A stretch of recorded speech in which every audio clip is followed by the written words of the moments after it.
ప్రైజులంటండి.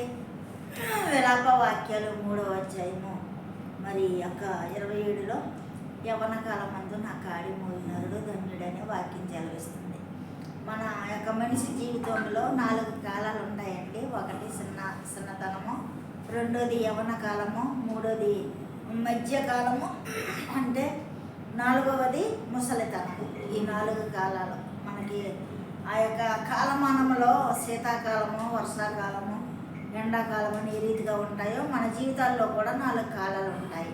అయితే ఈ సమయాన్ని నీ యవ్వనాన్ని దేవునికి సమర్పించమని వాక్యం చెలవిస్తుంది. అయితే దేవునికి సమర్పించినప్పుడు ఆయన కాడే మనం మోసినప్పుడు మనం ధన్యత పొందుకుంటామని వాక్యం చెలవిస్తుంది. ఇక్కడ మొదటి తిమోతి 4 అధ్యాయంలో 11, 12లో పౌలు గారు తిమోతికి చెప్తున్నాడు. ఏమని చెప్తున్నాడంటే, నీ యవ్వనమును బట్టి నిన్ను ఎవరిని తృణీకరింపవద్దని మరి పౌలు భక్తుడు తిమోతికి మరి చెప్తున్నాడు. నిజమే, యవ్వనాన్ని మరి ఎవరిని బట్టి కూడా తృణీకరింపనివ్వకూడదు. మన యవ్వనాన్ని, మన యవ్వనంలో ఉన్న బలాన్ని, శక్తిని దేవుడి కొరకే వాడబడినప్పుడు నిన్ను దేవుడు దీవిస్తాడు.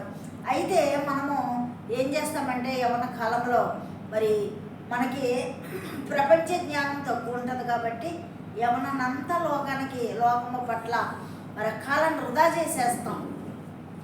వృధా చేసేసిన తర్వాత మనకి 45, 50 వచ్చినప్పటికీ మరి జ్ఞానం పెరుగుతుంది అనుకుంటాను. అప్పుడు మరి దేవుళ్ళలోకి రావాలని అనుకుంటాం. అది కాదు, మనము వయసులో ఉన్నప్పుడే మన శక్తిని, మన బలాన్ని దేవునికి ఇస్తే దేవుడు అత్యధికంగా దీవిస్తాడు. ఈ వాక్యం దేవుడు దీవించుగాక. సబ్స్క్రైబ్ చేయండి, లైక్ కొట్టండి, అన్న మినిస్ట్రీ గురించి ప్రార్థించండి. ఆమేన్.